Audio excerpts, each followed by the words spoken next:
Most fears are basically universal.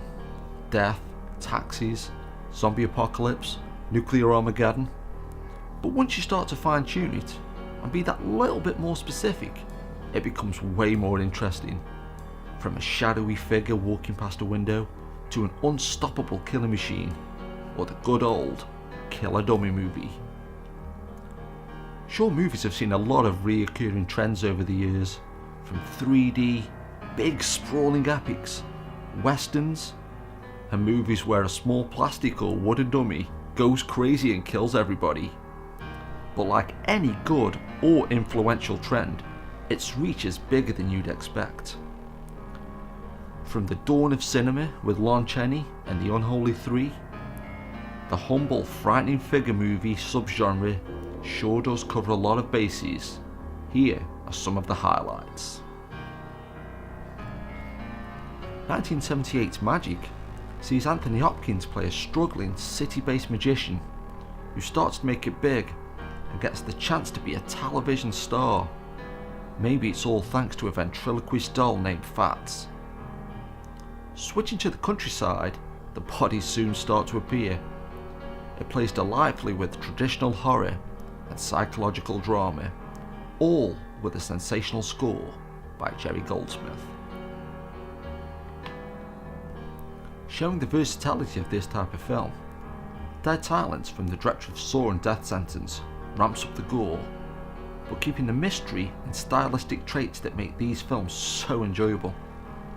Also in keeping with many films of this ilk, distribution was scant and it barely received a cinema release in the UK, but conversely making it cooler in the process. Proving killer dummy movies aren't just confined to the big screen. Mrs. Columbo tries to solve a case linked to a vent in his partner, his silent partner if you will.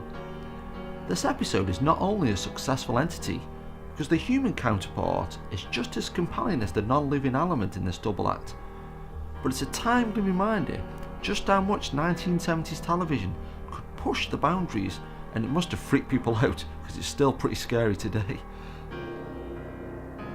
Jack Black once again shown his acting chops after King Kong, with a partial retelling of Night of the Living Dummy in this big screen version of Goosebumps, the film based on the huge best-selling book series. The main central bad guy is a ventriloquist dummy and totally steals the show from almost everything else in the movie. This really shows the power of a dummy being used as a plot device. Goosebumps is chock full of amazing ideas, and the standout is almost certainly the aforementioned vent puppet.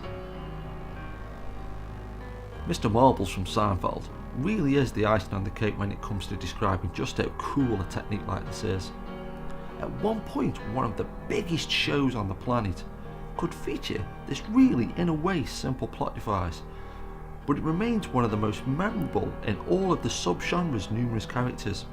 Funny and kinda scary too, which isn't the easiest of mixes to do, full stop, let alone in the world of mainstream television. And so there you go, a taste of course, a killer dummy movie 101 if you will. I hope this has helped maybe spark your interest in this topic, and if there's any I've missed or you can recommend, let me know in the comment section, and as always, keep it locked.